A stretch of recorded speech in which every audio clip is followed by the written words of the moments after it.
Il ne faut pas sous-estimer non plus l'Église du Christ au Congo. Ce sont des institutions, je peux même me risquer, les meilleures qui fonctionnent dans notre pays. Nous avons des moyens, nous avons eu des moyens pour commencer. Et puis par ailleurs, je vais vous surprendre peut-être, il y a des gouvernements. Dans la conférence épiscopale nationale du Congo de Nolé, Ambongo et Muteba Fulgence, CENCO, trahissent la nation congolaise. Trop, c'est trop. Il y a des silences qu'on peut tolérer, des erreurs qu'on peut pardonner, mais il y a des gestes qui ne passent pas, qui brûlent la conscience nationale, qui insultent la mémoire de ceux qui tombent chaque jour à l'est du Congo. La démarche récente de la SYNCO, Conférence épiscopale nationale du Congo, en allant rencontrer Paul Kagame, ce bourreau du peuple congolais, et d'autres figures ennemies de notre nation, est une gifle impardonnable au visage du peuple. Comment peut-on, au nom de la paix, serrer la main de celui que même les larmes ne peuvent plus absoudre? Comment peut-on, avec une croix au cou et une Bible en main, légitimer l'homme qui, selon des rapports accablants, appuie des mouvements rebelles qui ont semé le chaos à Beni, Butembo, Rutshuru, Bunagana et ailleurs? Comment peut-on, alors que des mères enterrent leurs enfants, qu'un peuple gémit, qu'un territoire saigne, se permettre d'aller dialoguer avec ceux qui soutiennent les tueurs? Des prêtres devenus complices et agents d'intérêts étrangers, ce n'est plus de la foi, ce n'est plus de la neutralité religieuse. C'est une complicité assumée, masquée derrière le masque trompeur du dialogue. Plus grave encore, des révélations documentées pointent certains prêtres ayant reçu des fonds de gouvernements étrangers, dont les services de renseignement sont liés au financement et à l'armement de groupes armés actifs dans l'est du Congo. Il faut le dire haut et fort. Quand on mange dans la main de l'ennemi, on en devient le chien de garde. Ce n'est pas différent de ce que Judas Iscariote fit pour 30 pièces d'argent. Trahir son maître. Ici, certains prêtres ont échangé leur fidélité au Congo contre des enveloppes, des voyages, des postes ou des projets financés par ceux-là même qui pillent nos ressources, tuent nos enfants et bafouent notre souveraineté. Prenons l'exemple de Vidkun Quisling, cet homme politique norvégien qui collabora avec les nazis durant la Seconde Guerre mondiale. Aujourd'hui encore, son nom est synonyme de traître. Les Congolais retiendront eux aussi les noms de ces prêtres qui, sous prétexte de paix, sont allés offrir du crédit moral à Kagame, pendant que nos terres sont occupées et que les fosses communes se creusent.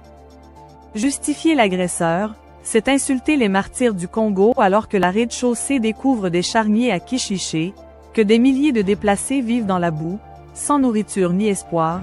Ces prêtres osent prôner la réconciliation avec les bourreaux. Quelle hypocrisie! Quelle honte! Parler de paix pendant que les balles sifflent, c'est être complice de ceux qui appuient sur la gâchette. La SYNCO, en tenant ce discours faussement équilibré, insulte la mémoire des martyrs, banalise l'horreur, et fait passer les criminels pour des interlocuteurs honorables. Et lorsqu'on maquille cette lâcheté sous un vernis de foi, c'est non seulement une trahison spirituelle, mais une trahison nationale au sens le plus pur du terme. La trahison doit être jugée, pas justifiée. Recevoir de l'argent étranger pour porter un message de compromission n'est pas un acte pastoral. C'est du mercenariat moral. Ce sont des prêtres payés pour apaiser l'indignation du peuple, pour normaliser l'occupation, pour désarmer les consciences. La justice congolaise doit ouvrir l'œil. Il est temps que ces soi-disant hommes de Dieu rendent des comptes devant la loi, comme tout autre citoyen qui s'est rendu coupable de trahison. Le Congo n'oubliera pas. Et le peuple ne pardonnera pas. Le sang congolais ne doit plus être sacrifié pour satisfaire les multinationales, les appétits géopolitiques de Kigali, ou les ambitions personnelles de quelques prélats corrompus. Le peuple n'est pas dupe. Il a vu la SYNCO franchir la ligne rouge.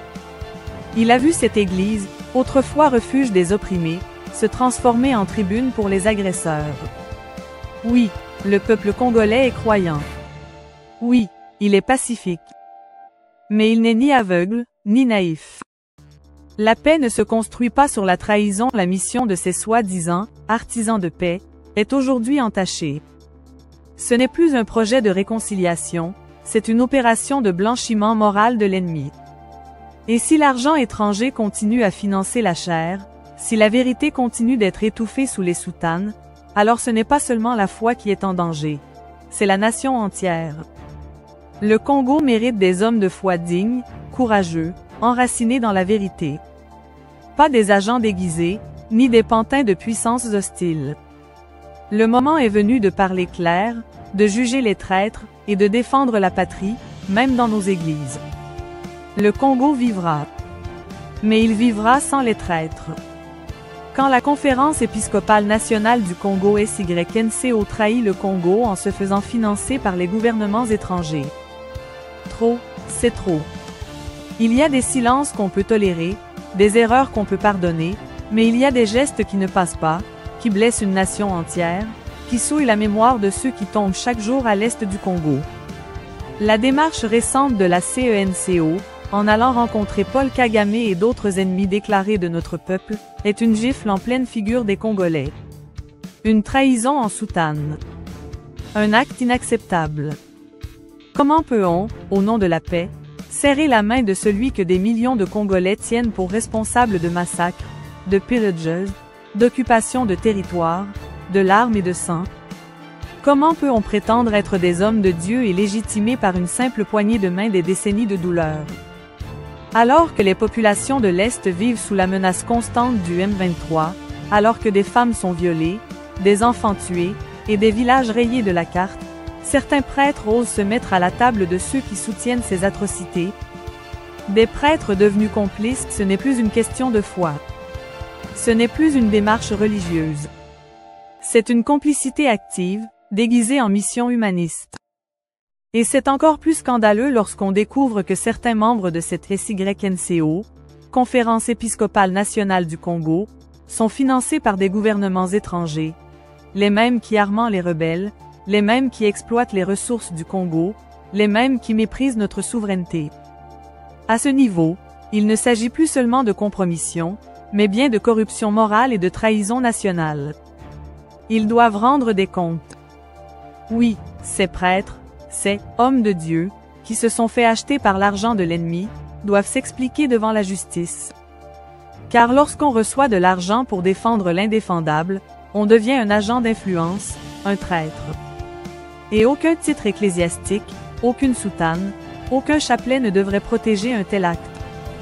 Justifier l'agresseur, c'est insulter les martyrs du Congo pendant que le peuple congolais pleure ses morts, que des fosses communes sont découvertes à l'Est, que des milliers de familles vivent dans la peur et la misère, des hommes censés porter la voix de la vérité et de la justice osent adopter un discours de neutralité, pire encore, de compréhension envers nos bourreaux.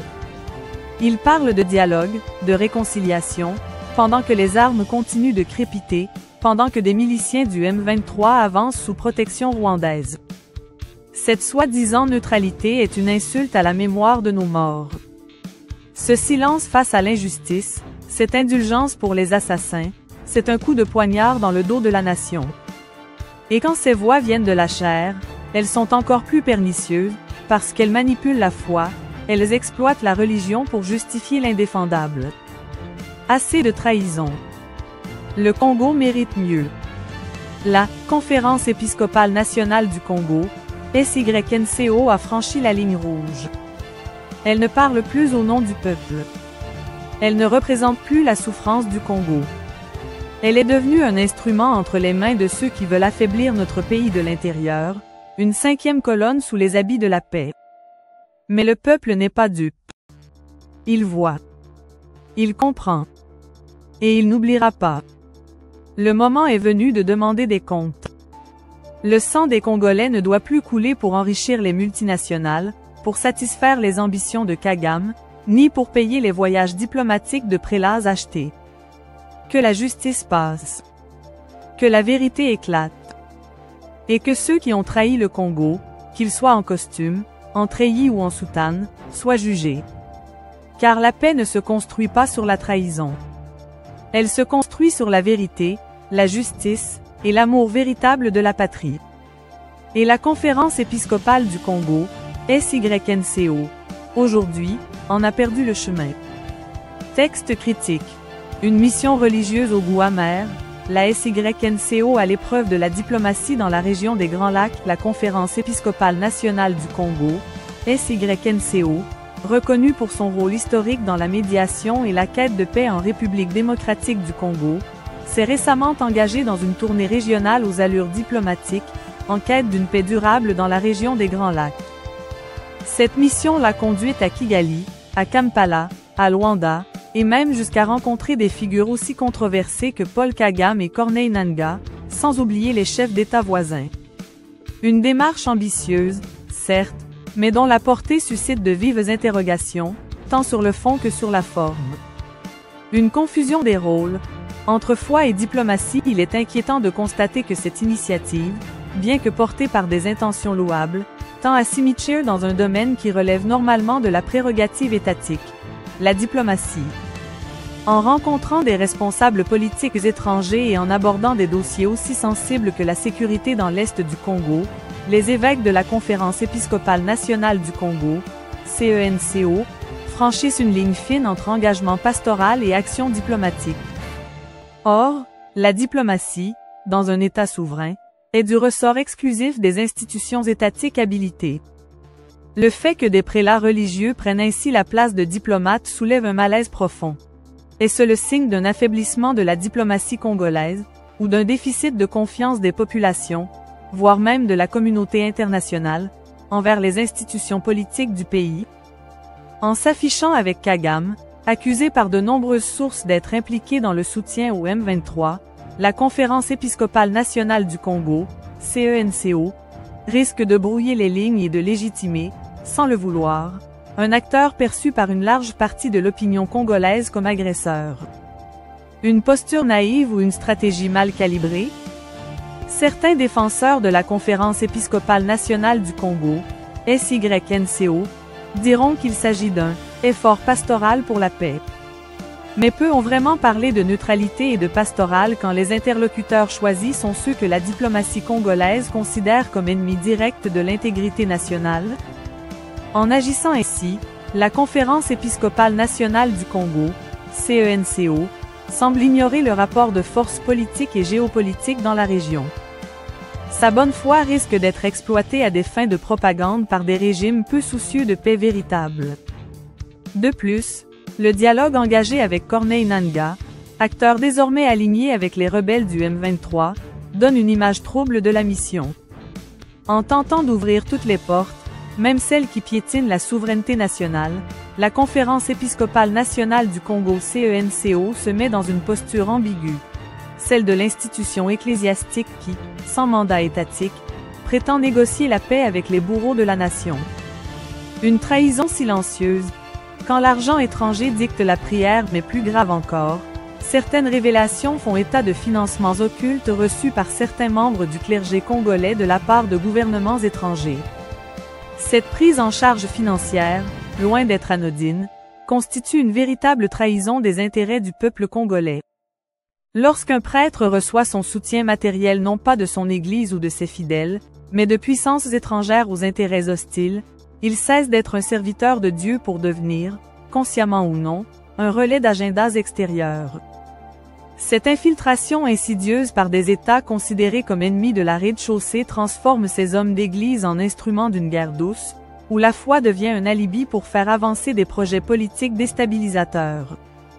C'est une prise en charge qui affaiblit la voix prophétique de l'Église, la rendant perméable aux manipulations, et trahissant ainsi la confiance du peuple congolais.